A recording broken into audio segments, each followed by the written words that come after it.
ఇందులో వైసీపీ ప్రభుత్వం గత 5 సంవత్సరాల్లో మన టీడీపీ కార్యకర్తల మీద కక్ష కట్టి చాలామందికి రావాల్సిన పెన్షన్ని తొలగించడం జరిగింది. మనం ఎన్నికల సమయంలో చాలామందికి హామీలు ఇవ్వడం జరిగింది అధ్యక్ష. ఈ పెన్షన్లు మళ్ళీ తిరిగి మంజూరు చేస్తాము అని చెప్పి మీ ద్వారా మంత్రివర్యులకి ఇది అడుగుతున్నాను అధ్యక్ష. ఇది మళ్ళీ ఇవ్వడం జరుగుతుందా? రెండో విషయం అధ్యక్ష, వైసీపీ ప్రభుత్వం హయాంలో చాలామంది అనర్హులకి కూడా ఈ పెన్షన్లు మంజూరు చేయడం జరిగింది.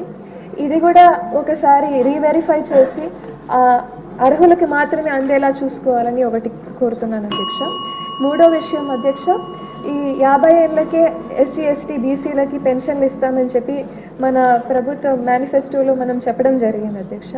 ఇది ఎప్పటి నుంచి అమల్లోకి వస్తుంది అనేది ఒక ప్రశ్న. ఇంకా సదర్న్ క్యాంపుల అధ్యక్ష, మామూలుగా ఇది పర్సంటేజ్ సర్టిఫికెట్లు ఇచ్చే సదర్న్ క్యాంపుల్లో బాగా